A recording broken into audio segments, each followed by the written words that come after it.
Thank you. Good evening, everyone. Hope you all are doing well. I'm Rupali, and topic for my today's presentation is ion propulsion system with NEP system. Currently, we are dependent on thermal chemical propulsion system for both launch and space vehicle because they are highly reliable and safe. But they have very low fuel efficiency and it took almost 7 to 8 months to reach Mars. That's why we need a propulsion system which has more fuel efficiency and take less time to reach Mars. The most common chemical propulsion systems are bipropellant, which uses RP1 and hydrogen peroxide mostly, monopropellant, which uses preheated hydrazine with iridium catalyst, cryogenic thruster, which use liquid hydrogen with and liquid oxygen as a propellant. Here is the example of Falcon 9 in which both stages RP1 is used with Merlin 1D AMBIC engine.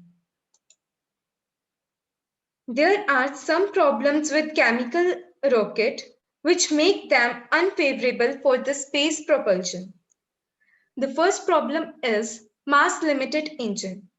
The chemical engines are mass limited, that means to generate more thrust, more amount of fuel is required. Chemical propulsion system includes lots of components like thruster pump, throat, pumps, nozzle, combustion chamber, oxidizer tank, fuel tank, which add extra mass to the engine. Here next is the cryogenic engine, which is very complex type of engine. They need almost 12.5 ton of fuel to carry 4 to 5 ton payload. For large distance, large amount of fuel is required due to which payload capacity is often compromised. Maintaining temperature of cryogenic engine for a long time mission is another challenge. The second problem is low exhaust velocity. Chemical propellant has very low exhaust velocity. This affects the final velocity of the rocket. Here we can see that final velocity depends on the U, with which U where U stand for the fuel mass exit out. It is preferable to have high final velocity to cover large distance in short period of time. The fuel particles that exit out from the nozzle are very dense and their ejection velocity is very low. This is good to generate thrust and to achieve the escape velocity, but not for the space. The maximum ejection velocity in chemical rocket is 3500 meter per second to 5000 meter per second. The another problem is less specific impulse. Chemical rockets have low specific impulse. If we use hydrogen as a fuel and oxygen as an oxidizer, with the efficiency of 90%, the maximum specific impulse we will get is 502 seconds. It is a theoretical concept. The specific impulse can be improved on direct combustion of atomic hydrogen, which has calorific value of 436 kilojoules and give ISP of 2000 seconds, because to store hydrogen in atomic form is not easy. There is a high risk of leakage and explosion of hydrogen due to the small size and the reactive nature. And it is also not possible. Here is the example of RL10, which has the specific impulse of 462 seconds, and SSME engine, which has ISP value of 453 seconds. To overcome these problems, ion propulsion method can be great alternative for the space propulsion. In ion propulsion system, the thrust is produced by ionization of propellant. This propulsion system is having efficiency of more than 90%. First time on October 28, 1998, solar electric propulsion system was used in DS-1 for deep space mission. This propulsion system was designed to give 4,500 meter per second by using 81 kilogram of xenon. The basic parts of the ion thrusters are like power source. It is a kind of source from which we can generate the electricity. Here we are using SAFE 400 because it is a nuclear electric propulsion system. Power processing unit PPU. It converts the electric power from power source into the voltage which is required for the hollow cathode to operate, positive and negative grids, and for the discharge chamber. We will see it later. The propellant management system PMS. It includes HPAs, which is high pressure assembly, and LPA, low pressure assembly. The low pressure assembly is attached to the ion thruster directly. It controls the propellant from the propellant tank. It is very sophisticated and have no moving parts. Digital Control Interference Unit, that is DCIU. It is a process signals from the sensor and telemetry from PPU. It controls the power supplies in the PPU and communication with the spacecraft data and control system. It also controls and monitors system performance and perform communication. It bolts onto the outer part of the spacecraft. And the next we have ion thruster. In ion thruster, propellant atoms enter the ionization chamber from the propellant tank. The electrons are then emitted by the yellow cathode. When the electrons collide with the propellant, ionization take place. As a result, positive ions get separated and they move towards the positive grid, which is called as screen grid, through the holes due to gas pressure. These two grids, positive, that is screen grid, which is at high voltage, and negative grid, which is called as accelerator grid, which is at low voltage, creates huge potential difference, due to which ions are accelerated with high exit velocity. The remaining electrons stick to the anode. This may attract the ion back, which can reduce the thrust. To tackle this problem, hollow cathode plasma bridge neutralizer is used at the outside of the nozzle to shoot out the electrons and to neutralize the ion beam. To carry ionization more effectively, magnetic rings are used around the ion thruster.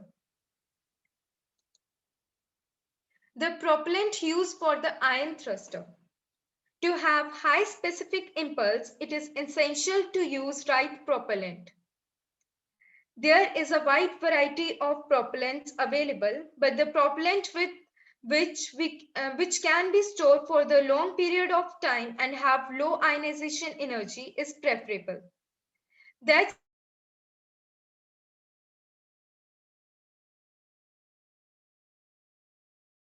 especially xenon, which has less ionization energy. That is, here we can see that first ionization energy of xenon is 1170.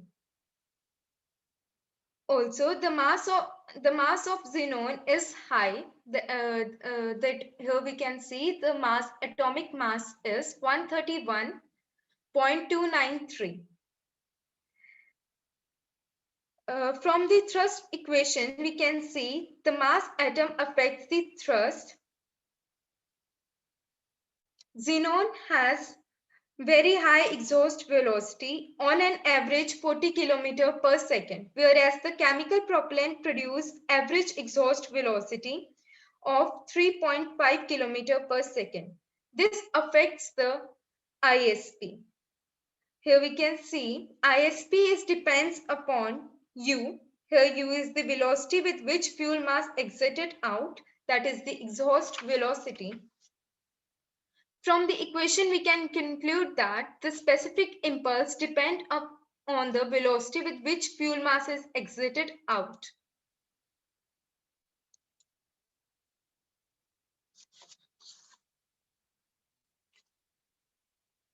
The problem, there is one drawback of ion propulsion system. The thrust produced is very less.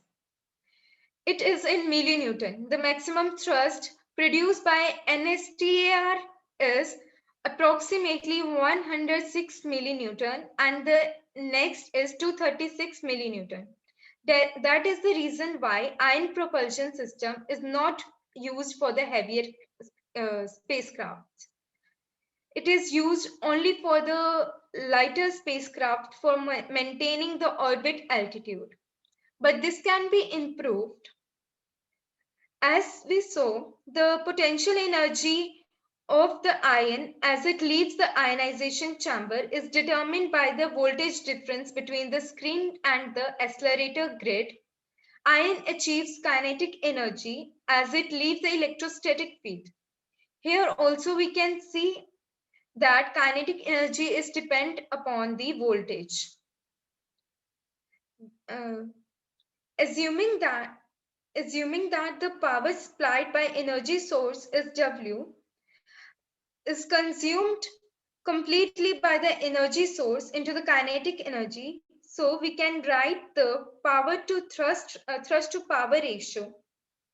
From here, we can conclude that thrust can be increased if we increase the amount of the power. We need a source of energy which can produce more power. Which can do this by we can do this by using the nuclear as the energy source. It provides unlimited amount of power to generate thrust, which help to enter straight in trajectory with very less amount of propellant. NASA say that is safe, affordable fission engine experiment was one of the attempt in which electricity is produced using fission system. SAFE 400 reactor used to produce 400 kilowatt thermal and 100 kilowatt electrical by using Brayton cycle closed gas turbine. The fuel used was uranium nitride and uranium, which was stored in core of 381 pins and 3 fuel pins, which was surrounded by molybdenum heat pipes gas exchanger. Conclusion: due to use of NEP system, power is increased. As a result, thrust is also increased. Using NEP with the ion thruster can increase the ISP of up to 90,000 seconds. Use of NEP can also reduce the dependence of the SCP, because to generate this amount of thrust, we need very long solar panels. By using this propulsion system, we can enter planet trajectory with very less time. It can reduce the Mars mission time almost by 30%. The ion thruster with NEP system has high potential to bring revolution in space propulsion. Here are the references I used.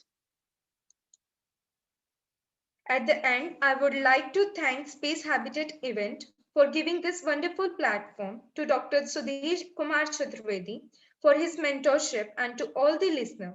If anyone have any questions, please ask. I would love to answer. Thank you.